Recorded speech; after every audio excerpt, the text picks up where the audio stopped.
O'zbekistonda hamda jahonda bo'layotgan eng so'nggi yangiliklardan xabardor bo'lmoqchi bo'lsangiz, bizga obuna bo'lishni unutmang.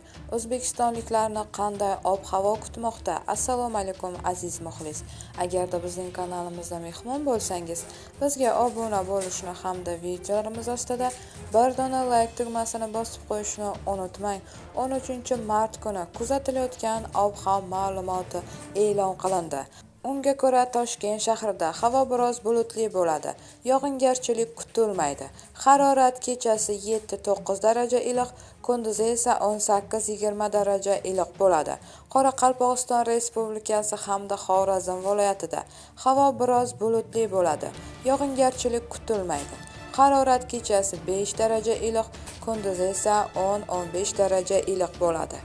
Buxoro va Navoiy viloyatlarida havo biroz bulutli bo'ladi.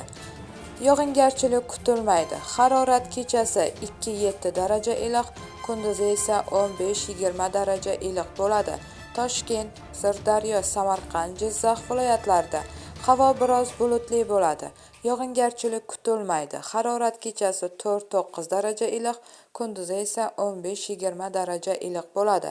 Qashqadaryo, Surxondaryo viloyatlarida havo biroz bulutli bo'ladi. Yog'ingarchilik kutilmaydi. Harorat kechasi 5-10 daraja, kunduzi esa 18-23 daraja iliq bo'ladi. Andijon, Namangan, Farg'ona viloyatlarida havo biroz bulutli bo'ladi. Yog'ingarchilik kutilmaydi. Harorat kechasi 4-9 daraja iliq, kunduzi esa 17-22 daraja iliq bo'ladi. Bu xabarni barcha do'stlarimizga jo'natib qo'yamiz hamda videomiz ostida bir dona like tugmasini bosishni unutmaymiz.